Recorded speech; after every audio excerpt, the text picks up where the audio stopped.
Our content is intended to be used and must be used for informational purposes only. It is very important to do your own research analysis before making any investment based on your personal circumstances.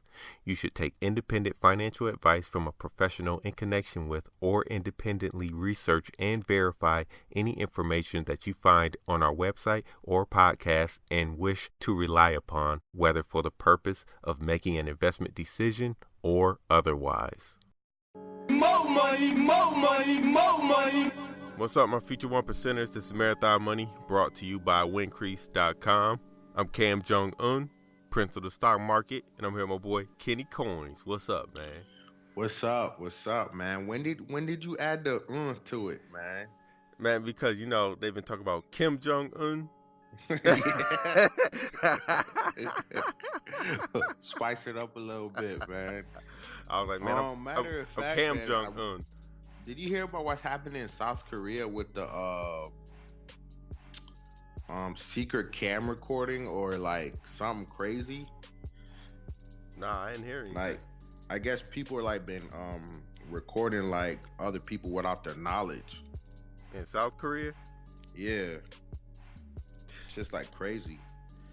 Now, you know what's I don't want to go venture too far off right now, but you know what, I heard that Amazon sold some camera technology to the police force where they can basically watch you all the time.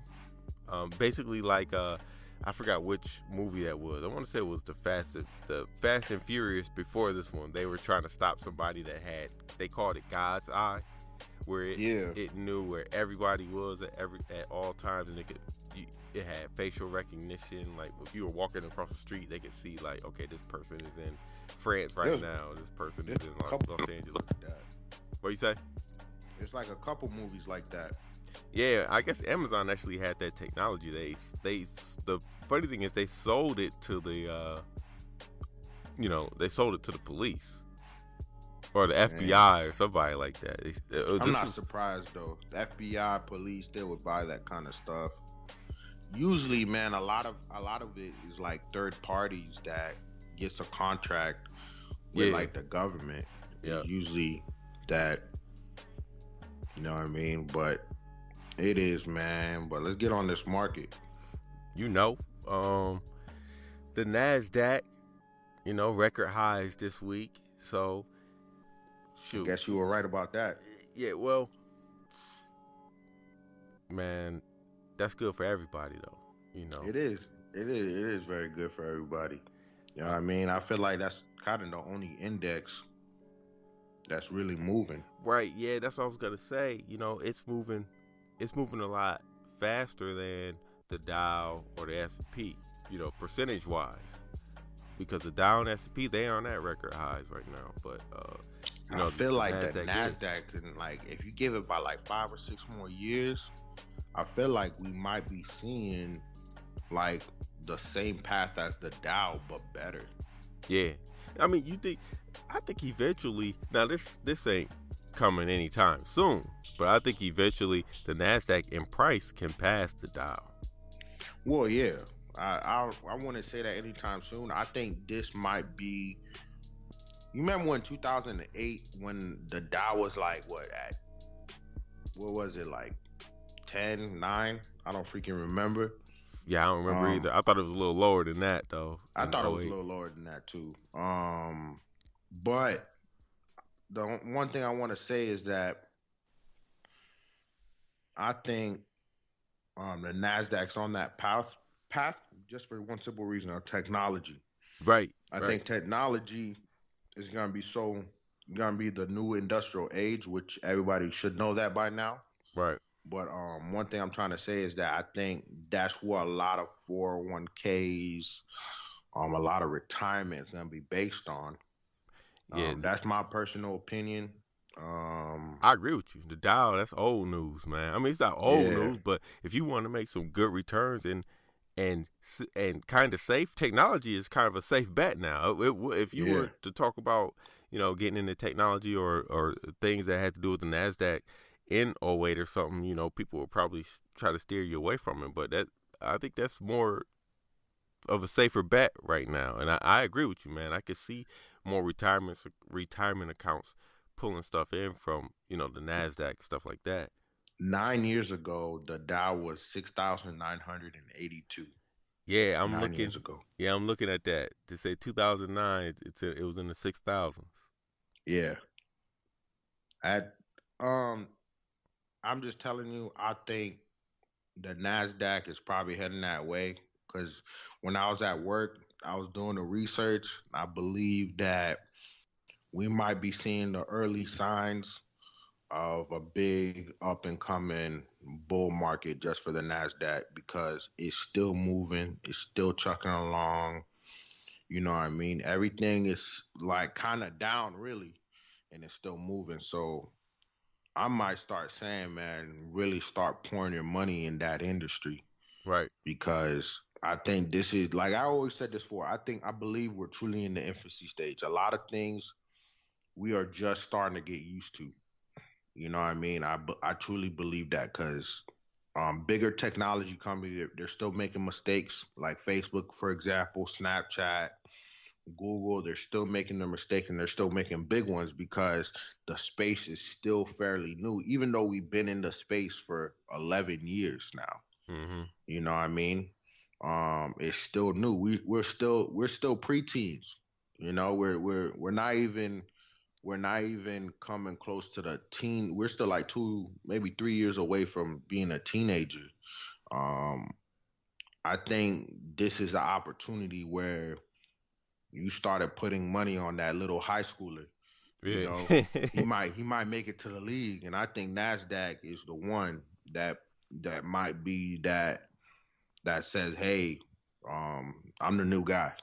Right. I think right. the Dow is kind of more, the Dow has GE, old school stuff, and that used to run the world. And I think the NASDAQ is where the world is headed to, and I believe a lot of people need to start pouring their money, or start thinking about pouring their money into that index fund, Right. or start looking into the stocks in that index. So the NASDAQ is where it's at. Yep. So, man, today That's a good little commercial right there. The NASDAQ is where it's at. It's a little good commercial. NBC, CBS, somebody cut us a check. Cut us a check for that commercial. It's a little good commercial. What we wanted to talk about today is going over our stock picks that we had picked at the beginning of the year on Marathon Money. I think it was the first one in January. Going over these, we are kind of 50% here. So we have 5 duds and we have 5, I'm talking about super stocks that's crushing it, man. So let's go over the duds. You want to go over the duds first or the high flyers first? Which one? Man, let's just go over the duds. All right, the duds. Let's just get the bad news out of the way. The duds. First, water. We recommended WTR. Water is down 14% year to date. Explanation for that? I have none. I have no explanation for why that is down. I do see some support here at like 33, but I also saw some support at 36, and it broke that support. They still have a nice little dividend. Would I recommend getting out of it if you were in it? I do not. I do not recommend getting out of it. I think that there is a better chance for upside than more downside. What do you think, Kenny? Personally, I think it's the attention to that stock is not very high. Right, yeah. So to tell you the truth, I personally is gonna stay in it longer. The only reason why I'm saying that is because just a simple fact that we don't know when that kind of stock will like mature to be per se. Right. But it's still a good stock. It's just a simple fact they're trying to get themselves up there. I think maybe 1 or 2 years, you will be start hearing a lot of water. I think we just got in it too early, honestly. Mm-hmm. And that sometimes that's a good thing. Sometimes it's a bad thing, just because the fact that, you know, a lot of these companies, it takes a while for them to start up, come up, and stuff like that. So Right. I'm hoping it does. Well, the ticker symbol, what was the ticker symbol? WTR. Yeah, WTR. That's the ticker symbol. I just want to make sure that was out there. Yeah. Aqua America. Yep. Yeah, but I personally think they're one of those companies that got that early start and they jumped up. And now it's kind of more like, okay, what are they doing now? And I think they're at that place. It's just like, okay, let's figure out where we're going to take this to the next level. And I think that's where Water's at, personally. The next dud would be Overstock. Overstock year to date is down 44.68%. That's the worst dud that we have. But that's a bad dud, man. That's on the level of like the Memphis Grizzlies, man. That's pretty bad. No, I don't have any explanation for that. I think that Overstock popped up from that cryptocurrency craze because they were, one of the ones that were trying to get into it. Yeah. And then it cooled off. Moving on, Disney, not that big of a dud. They're down 3.28% on the year. I still think Disney is a good buy. Anything around 100, especially in the 90s, gotta grab it. Yeah, Disney is easy to explain, man. Disney is going through massive changes. They're buying everything.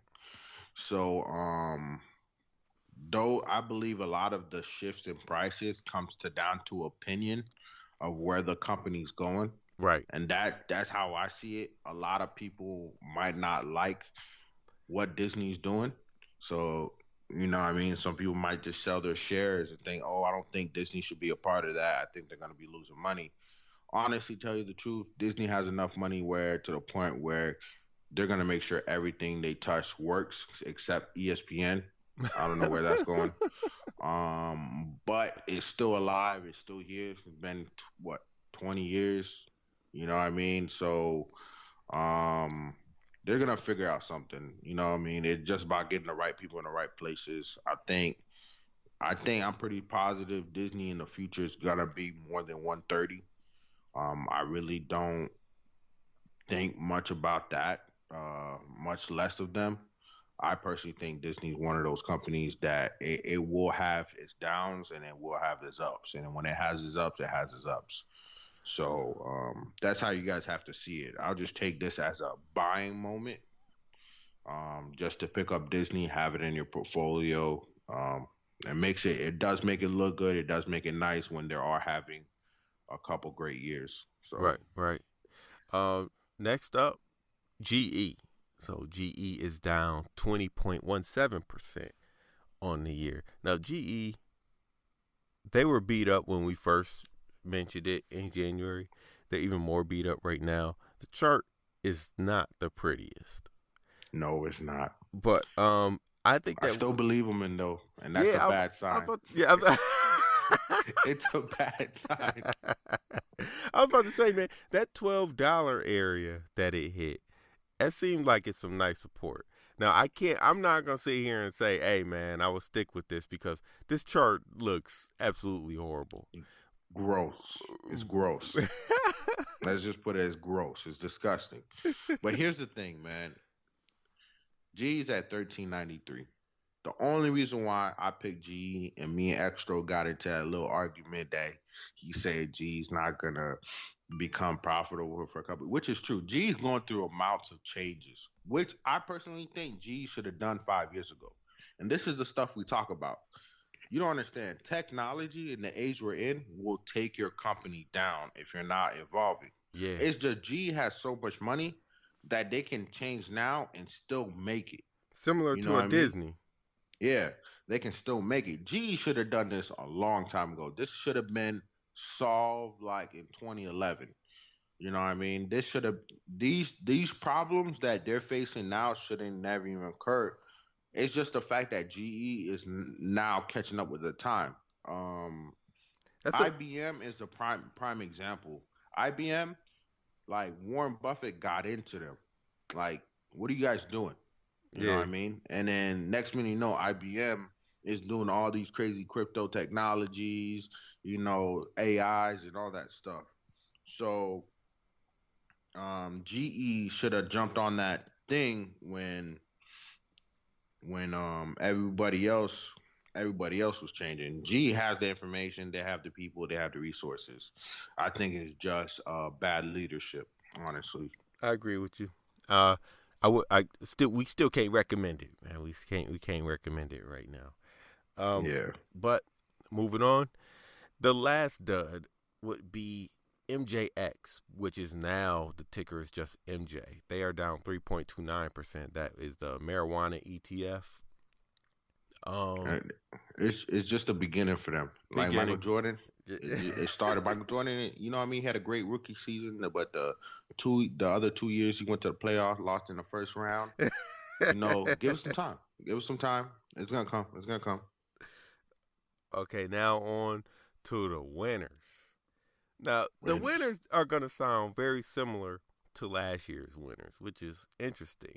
Now, let me just, when I was looking at this, I came up with an acronym. You know how Kramer had FANG? We have STAS, which is going to be Square, Twitter, Teledoc, Alibaba, and Zillow. STAS.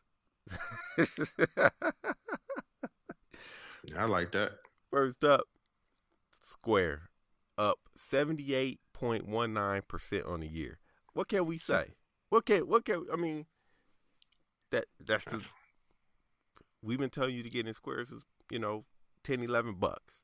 So if you've been in since the very beginning of this podcast, you making that money. Yeah, you're making more than money.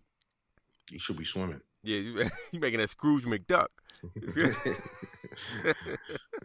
You should be swimming. Yeah. But here's the thing, man. I personally think Square is one of those companies that's a easily Visa, MasterCard that's going to be up there.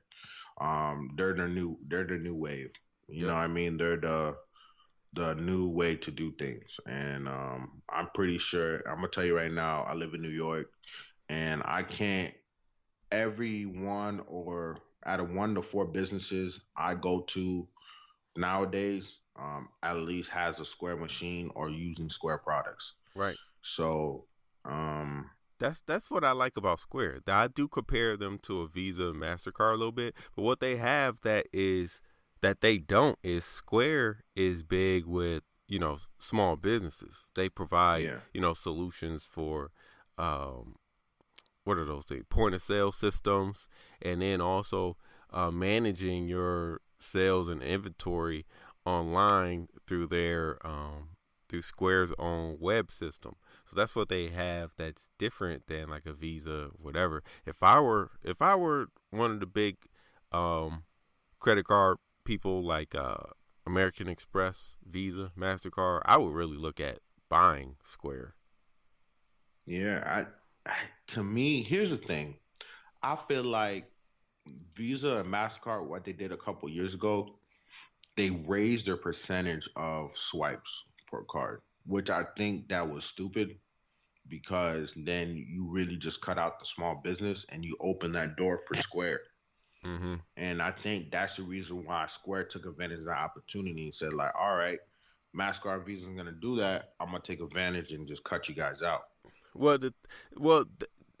I don't know if Square has negotiated some deal with the credit card companies, but I mean, when you use Square, you can still swipe with American Express or Visa or whatever. Yeah. But Square is trying to get their own. I get the whole point of Square, and I get what they're trying to do is trying to get everybody to use the app and pay through their app through that machine. And I get that, and it's gonna be a hard shift. You know what I mean? It's gonna be hard to get people to do that from swiping to really just swiping your phone. Yeah, yeah. That's gonna be tough. It's just for the simple fact a lot of people, like at least 30% of the world right now, 30 to 40% still carry cash, and then a good majority, almost 100% of people has a credit card. Yeah, it's amazing that that amount of people still carry cash. I can't stand carrying cash, man. There's no reason to carry cash. Dude, you'll be surprised, man. I was shocked how many people still do carry cash, man. It's like at least everybody in my office, they carry cash, and and I understand why, because a lot of it has to do is like if you go out, you want to tip, you know what I mean, or you want to go to like a thing that just only has cash and people just get that. And then there's some areas where like they don't have none of that, so you just use a card. So, but you'll be surprised. A lot of the big cities, they're still doing cash, man. A lot of them still carry cash, So cash is still viable in like New York, California, Washington, Chicago.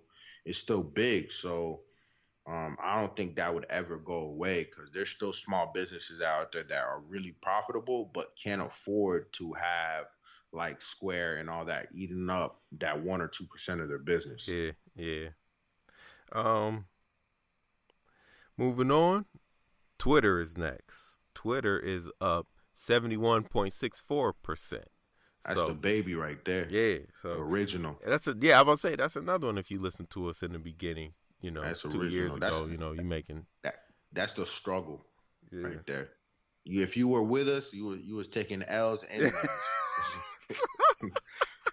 you were taking L's. Like I remember when we first got it was like $12 and went up to 20. Me and Cam was excited and went right back to 13.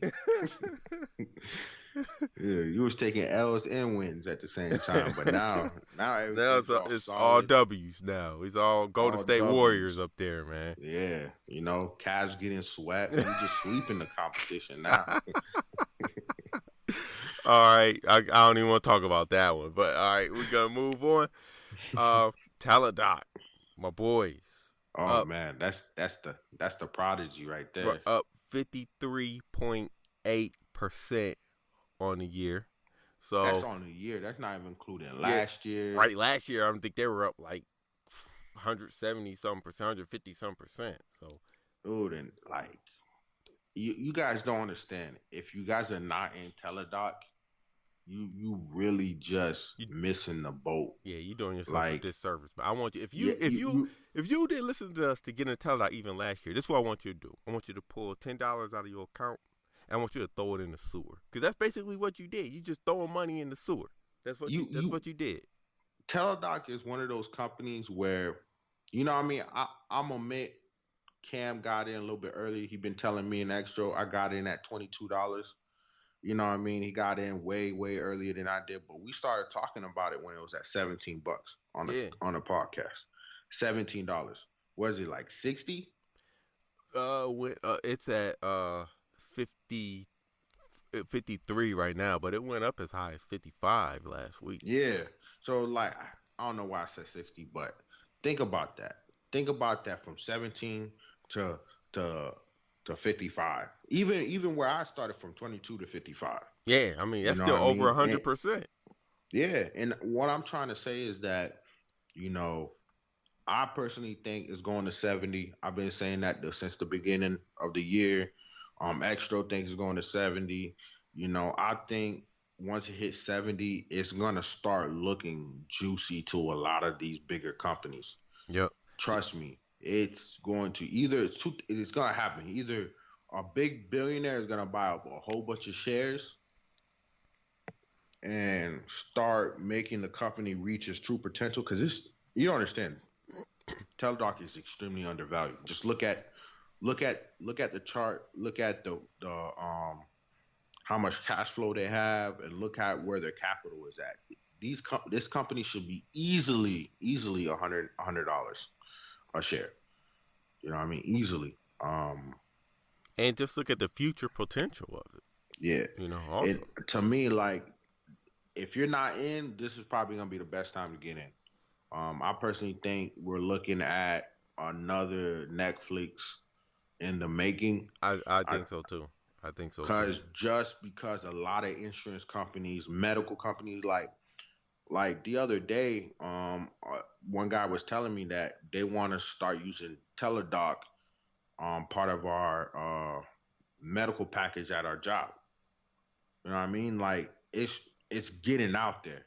Like this is the beginning of the phase. Like there's gonna be some big money to be. There's gonna be some money to be made. Yeah, yeah. This is one of those ones. I think this is one of those ones that it's up so high right now, where you might not want to throw, all your money at it at once. This is one that this is gonna be there in the future. So this is one where you could say, man, I'm gonna put $200 a month on this, or $500 a month on this, and just let it roll and let it grow, and kind of sit on it until about 2026 or something like that, and then what I mean. 2 weeks ago, me and Kev was talking about like how do you tell which stock is gonna be the one. It's still difficult. Don't get it twisted. Right. But I want you to think, what effect does it have on society?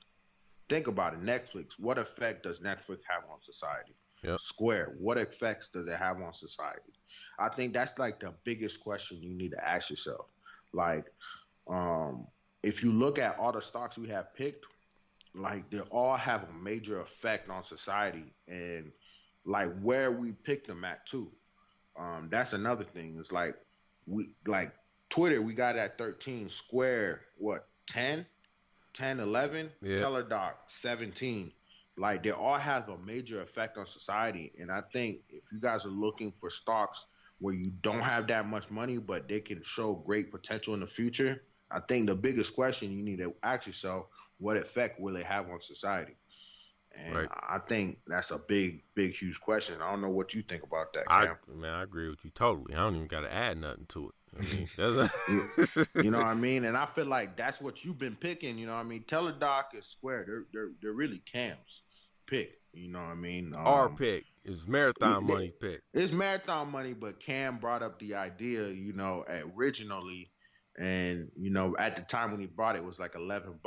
And then, what I mean? When somebody tells you $11, you don't really flinch at it because it's $11. Right, yeah. And a lot of people don't really see it. But if you tell somebody it went from 11 and it's now like 55, they're gonna like, whoa, wait a minute.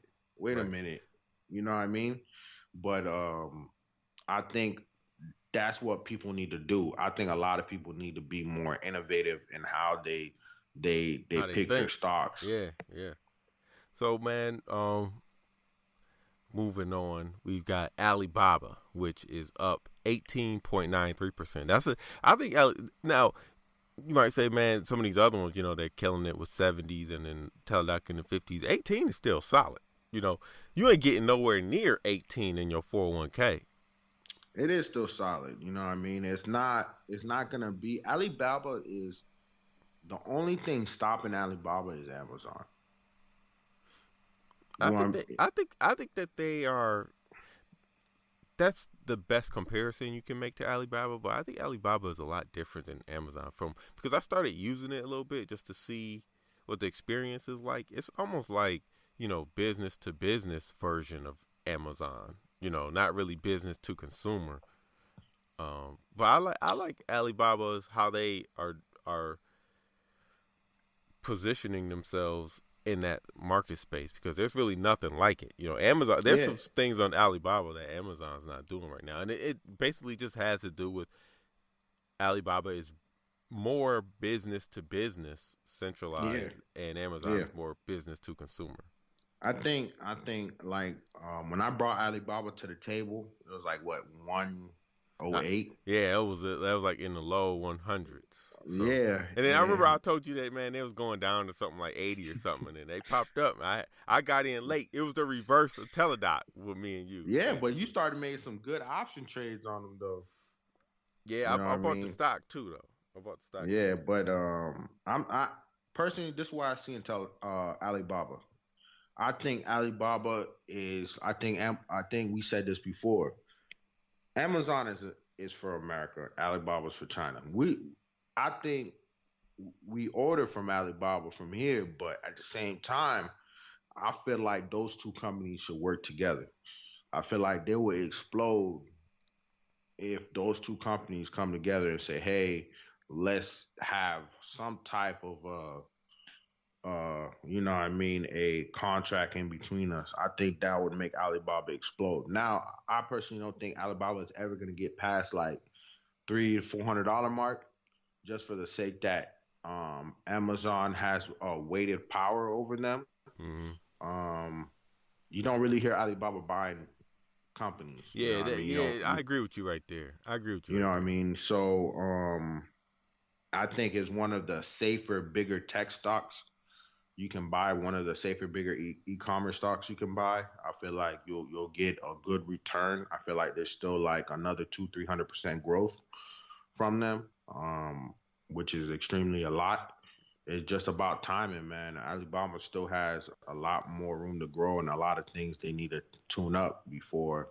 Definitely their shipping. I hear a lot of people has a problem with their shipping. So. Yeah, I don't know if that can really change unless they get a presence in the United States. I mean, everything's coming from Asia, you know. Unless they start building some factories in the United States, you know, the shipping's not going to change. Yeah. Which will be good for them because that means they'll bring more jobs. The last one, Zillow. That is up 52.6%. So, I mean, that's another one, man. Yeah, what can you say? You know, if you were in from the beginning, Marathon Money, you know, you were in this thing in the 20s, I think. You know, it's just exactly what Kenny said a couple minutes ago. What impact does it have on society? How is it going to disrupt the current way that real estate is handling things? I think that there's a lot more ideas Zillow can implement. You know, they might be able to implement something where you can cut out a lot of these realtor fees as far as like closing costs and stuff. As far as you know, looking up titles, they might be able to provide some type of service like that. You know, all through the app, looking up your title. And I'm gonna give an example. My mom is selling her house, and she got a realtor. My mom decided she's gonna put the house on Zillow herself. When she got 20 people to come by and stop herself by doing her own open house, she fired the realtor. Yeah, that. It was like there was no point. You know what I mean? It was like if I can get 20 people by myself to offer me cash for my house, and her house is worth over 250K. So let's put it that way. It's not like, you know what I mean, it's $100,000. It's like people offered her cash for it, and then she was doing it on her own with no realtor. So I'm telling you, Zillow is powerful. The only way a realtor would be able to survive now if they figure out how to use Zillow to their best advantage. Or they're gonna have to cut out, you know, the amount of money that they're taking. Yeah. To cut out some of that's where Zillow came in. That's where Zillow is. That's where they're gonna shine. You don't have to. Because you don't really need a realtor. To be honest, you don't really need one. No, you know what I mean. To be honest, why? Because you can be a real estate investor with no license. You know what I mean? All the biggest real estate investors in the world don't even have a real estate license. Yeah, you don't even need to be a realtor to sell your house. I mean, your house, it's like if I wanted to sell my laptop on eBay, you know, I put it on eBay, it sells, I ship it to them. You know, I want to sell my house, somebody comes over, they want to buy it, they give me the money, and then, you know, I move out. Go to the bank, sign over the title to them, and you're done. Right. That's it. The same way that you do if you sell a car, or I remember I sold my motorcycle, you know, all I did, dude came over, gave me the money, went to the DMV, signed over the title to him, I left. That was it. Yeah. I personally think, you know what I mean, everybody got it stuck in their heads that, oh, you need a realtor, because that's how society deems it the last 80 years. Right. You know what I mean? It's like, tell me, since you just graduated out of high school until now, how many friends you have that are realtors? If you don't tell me you have more than 10, then you really just don't really know anybody. Because I guarantee you got more than 10 friends that are realtors, or 10 people that you know, family members that are realtors. Right. Everybody's trying to be a realtor, and I see no point in it. You know what I mean? So, cause you barely making money. The market's so filled with realtors that I feel like there's no money to be made. And also, honestly, tell you the truth, a lot of people just end up doing it themselves because it's a lot easier. So that's the Marathon Money recap. Five duds, 5 all-stars, but the all-stars outshine the duds. So if you put the same amount of money in every stock, you still be up right now. Oh yeah, you'll be up tremendously. You know what I mean? So, man, make sure that you. Oh, first we gotta give a shout out, man, to our girl in our Facebook chat, man, Kimberly. Every time we miss a Marathon Money, she always hit us up like, "Hey, where the podcast at, man?" So we got. Yeah, I know, man. A lot of people do hit us up. Sometimes things get in the way, you know. We're still trying to figure out how we can get paid from this, work on sponsorships. It's a lot difficult in this space because when you start doing that, you're kind of dealing with people. Like, we're not dealing with people's money on hand, but definitely when people start taking advice, right, yeah, it gets a little tricky right there. It's a lot more trickier. You can't just do anything or work with anybody. So we're still working on that. But I appreciate everybody following. I appreciate everybody listening. Means a lot. We're continuously growing. So, you know, right, let's give the handles out. Yeah, so make sure you follow us on Twitter. You can follow me at Camboni11, CAMBONI11. That's my name on everything, Instagram, whatever. Make sure you hit us up for our Facebook chat and stuff also. What about you, Kenny?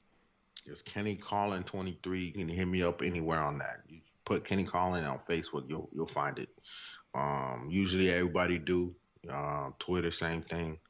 You'll find it everywhere. It's really simple. But you know what I mean, hit us up, promote us, you know, get in the group chat, follow, get your money up, you know. So, you know, it's never too late to invest. Yeah. Unless you're 95. Yeah. It's never too late. On that note, man, until next week, peace. Peace.